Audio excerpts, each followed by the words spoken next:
Hey guys, welcome back. I know, it's been forever since I've posted anything of any substance, but I figured I had to make a post today because Tested posted Adam Savage's one-day build of the C-3PO backpack that he made for his Chewbacca costume that he wore at the Silicon Valley Comic-Con. So I figured I needed to make a video to address that. It's, timing and everything counts here. Anyway, there's a couple things I wanted to talk about, things that he mentioned in the video. First of all, he gave me a fantastic shout out at the beginning of the video, which I super appreciate. Now, obviously, for this costume, I needed a C-3PO, and I went to the best. Master C-3PO cosplayer and constructor, Gordon Tarpley and his team turned around a fully vacuum metallized and weathered C-3PO costume for me in a record amount of time. It is a gorgeous achievement that they have built me. Anytime you get a shout out from someone that you admire a lot, it's great. But that's just like, Adam's a super cool guy, and it's made my freaking day to get that shout out. But he also gave a shout out to my team. But I didn't have a team for this build. It was just me. I made all the parts for that whole suit. The metallizing process, he said vac metallized, but I didn't do vac metallized, and I did spray chroming. So any of you guys who've watched my channel for any amount of time have probably seen me spray chrome an item here or there. There are some people here that I know have been waiting for a tutorial for a very long time. And I've recorded the elements again. It's just editing. I have to edit it. Guys. It'll come out sometime. But anyway, and people sometimes try to compare spray chroming to vac metallizing and it looks different or whatever, but they don't know what the hell they're talking about, because in the end, the result is almost identical. What you're doing with vac metallizing and spray chroming is putting a micron thin layer of metal onto a highly reflective polished surface. So you want a super shiny surface and a micron thin layer of metal, and then you'll get a metallic shiny reflective surface. So if you do it with vac metallizing, it's one process. Spray chroming is a different process. The end result looks almost identical. You still have to coat them with a tint coat, and there's various steps that are almost the same for both processes. So I can understand the confusion as to how I did that, but I did that myself as well. I did the chroming on the suit myself and the weathering. So one point he said, oh, the hands are heavy. Now this is true. I think I have a video here where I actually made really light foam hands that were super awesome, but I was worried that when that hand is swinging around that he would have the potential to snap off a finger by accident, so I decided to beef them up a little bit so if they banged into stuff that he wouldn't have to worry about them breaking. These are the hands that I made for the C-3PO that Adam will have, and then I experimented with a hand that's basically the same mold. There he goes. This one is rotocast, very thin layer of resin to capture the detail, and then backfilled with expanding foam. It's super light. And I think this would be great to save weight on the back. However, I have a feeling if these got smashed too hard, a finger would pop completely off. So I'm opting for the slightly heavier, yet much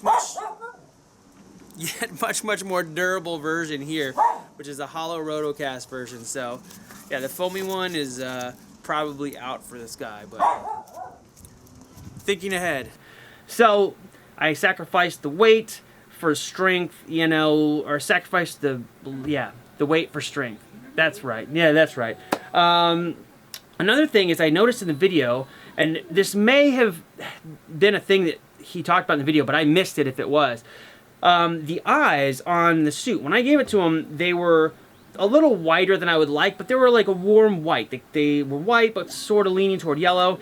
And all through the video, they look like that, but then by the end of the video, they're like blue. They're white blue, and I have a feeling that when they hooked up that 20-volt power source, they may have burned out the LEDs in the eyes and replaced them.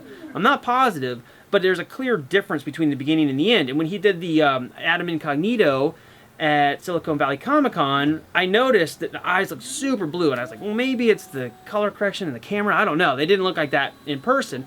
So he may have had to do an emergency fix on that. I don't know what that was all about. And then let's see what else in the video. There's a couple other things.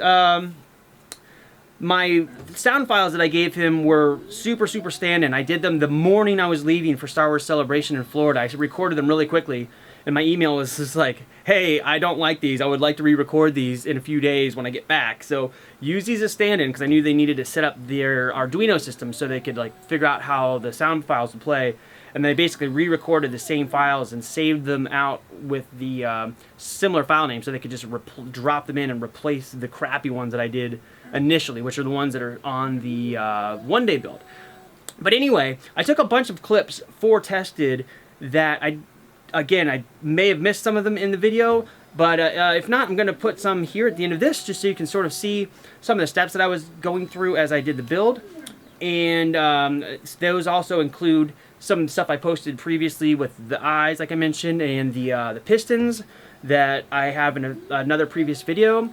I did all those for that suit. So anyway, I'm very, very, very, very stoked to have such a great shout out. There goes the dog. I'll just wait here. Oh yeah, and the printer's running back here, so sorry about that noise too. I wonder how long this is gonna take. There he goes. Anyway, thanks guys for stopping by. Here's some more clips, and I will see you in the future sometime. Later, bye! In front of us, we have a big pile of stuff. And this pile of stuff is pretty clearly C-3PO. This will, in the end, be the Stormtrooper blasted C-3PO that rides in Chewbacca's backpack. And if you're watching this, you probably are aware that Adam is the Chewbacca. So this is going on Adam's back. So let's talk about some of these parts for a minute. All the parts here that we see that are white, which is most of them, are made out of casting resin. I rotocast all of these pieces out of Smoothcast 65D made by Smooth-On. The reason I did this is that I can make the parts a little bit lighter, and I could produce them much faster than I could if I was doing fiberglass. If I had to lay up fiberglass or epoxy, all that, it's a lot of work and a lot of time to do that. And there's also more cleanup to do before the parts are made gold, which is another step that I'll cover shortly. The exception to the rule here, as far as the parts, are the arms, which are 3D printed. These are pretty light. They're sturdy. I'm going to be reinforcing this arm because this will be the arm that's still attached to 3PO. So this one's going to get some fiberglass reinforcement in the upper arm and in the shoulder belt. So this will be animated. But these are already primed and prepped. So we will be using 3D printed arms. I'll get these out of the way. Let's take a look here. I'll get the arms out of the way. Everything else you can see is white hollow resin. Now I did this to help save weight. The fiberglass suit like that I wear back here is a little over, I think it's 42 pounds when all said and done for all the pieces of the suit. And all of these parts here are about 34 pounds as I weighed them last. The weight may go up or down depending on what I take away or add to this, but it's about 8 pounds lighter than a full costume, which is good since he's going to have to carry it around on his back. But yeah, all the parts are pretty sturdy. This resin has a little give to it, so it's a little bit more impact resistant than some of the other resins that they use. It's got a little bit of flex, so that if they get knocked together, they won't break, which is good. All the small greebly bits, I would typically make these kind of things, like this is an eye, and then I have all the little pistons and a whole big pile of greebly pieces. I would typically make those out of Smoothcast 300, which is a casting resin that works really well for like little molds and so forth. But since I had the 65D out, what I would do is when I was rotocasting these parts, it takes a few pours of that resin every time you rotocast. So what I would do is mix a batch of resin, pour out a few greeblies, and then pour the rest of the resin into the part and rotocast the piece until it came to a thickness that was acceptable. Okay, so we're doing a little bit of prep work right before we finish priming these for chroming. One thing that Adam requested was that I add some fiberglass inside the upper portion of the upper right arm and the shoulder, which is very hard to see on camera. It's just a little strip in here, and I did this with epoxy. I used Epoximite 101 by Smooth-On, and I actually coated the entire inside of the arm. Once this is cured, I'll trim off the excess, and that'll add a lot of strength to this. I think what he's planning to do is to mount this part of the arm to the shoulder and have it rotate. I think I'm going to try to talk him out of that. I don't think he needs reinforcement in the shoulder yet, but I have another plan for that, which we'll get into shortly. It smells like epoxy. Probably not good to do that. So we're just going to prime this stuff. Let's do a light dust coats first, just to establish a little bit of a base, and then I'll come back in and lay down a full coat and working light passes just to make sure, because sometimes every once in a while you'll hit a spot where the mold release didn't wash off completely, and by doing it thin like this you don't get a lot of weird fisheyeing and big bubbles and so forth. And if you put it on a big thick coat and then you have a problem with release agent or any kind of surface imperfections that are repelling the paint, it'll make a mess. So if you go thin coats at a time, you'll be a little bit better off. But yeah, so here we go. I'm just gonna do this with all the parts. All right, guys, so right now I am chroming the parts for C-3PO, and it's a silvering process which is done with these chemicals, the same chemicals they use to make mirrors. Basically, I've prepped all the parts as you saw in the previous video. I primed everything. Because this is a quick project and I'm doing an extremely cheap price on the chroming, we're not going to do crazy cleanup on all the parts. Typically, if you were going to chrome parts like this, you would sand everything to the nth degree, make it perfectly smooth, then do your base coat, and then you would chrome it.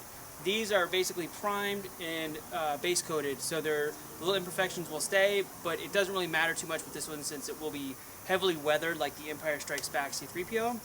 But we need a reflective base so that it looks correct. So we have in front of us here one of the legs. I've already chromed probably the other 2/3 of the suit, and basically this step I put the chemicals on to make the silver, and then after this I will clear coat and then do a tint coat so that we'll have gold. So let's get to doing this.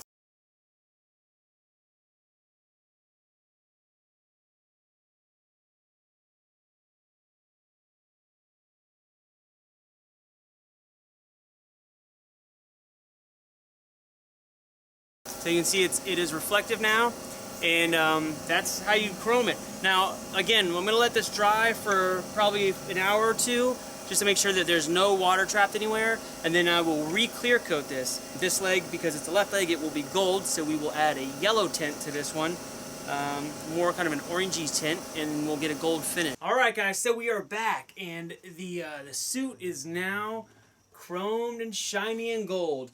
Now, the step that I missed here, I didn't video, was clear coating the tinted coat, which is basically an auto clear coat with yellow, like a yellowish orange tint added to it, and that's what makes the gold. And you can see everything is very, very shiny, and which is nice because the Empire Strikes Back C-3PO is very, very dirty. So we are going to weather the crap out of this. Now there are some spray paints that come pretty close to the Empire Strikes Back look, but I think having a very reflective base coat under it is going to help sell the fact that maybe help it feel more like the movie suit, where even though it's all weathered, the few spots where the weathering has rubbed off, we get like a very reflective finish. It looks pretty good. Now time to make this sucker dirty. I'll go over the mix that I'll be using for that shortly. The parts are nice and chrome and super shiny, but this is an Empire Strikes Back C-3PO, so he needs to be weathered. So the first step in weathering to go for the Empire Strikes Back look is we have to dull down the whole suit. So you can see this is very dull. Underneath all this dullness, it is super reflective, just like this. But how I have done this is I have mixed Elmer's glue with Artist's acrylic matte varnish. Now, the thing is, the Elmer's glue makes it a little bit easier to lift this off if you need to, which makes it more reversible. The Artist's acrylic does come off of this surface, but not as easy as if you add a little bit of glue to it. Then if you get it wet, you can rub through it and expose a little bit of the reflectiveness if you need to see more. But I'll be going over the entire suit like this, haze it down, and then I'll add some grime, and then I'll go back and lift off a little bit to just expose a little bit of the reflectivity so it feels more just like natural and not just like a hazy surface all over everything. So you can see if I take my fingernail to this, I don't know if it shows up on camera, but I get a little bit of the reflective surface back just like that. I don't know if that shows up. You can kind of see it right there, just a little bit. But we'll have more of like little mottled areas with reflective stuff showing through and dirt and all generally hazier than like the Revenge of the Sith C-3PO, which is completely reflective. We don't want that. We want it to look hazy and gross. So we're on our way there now. One last look.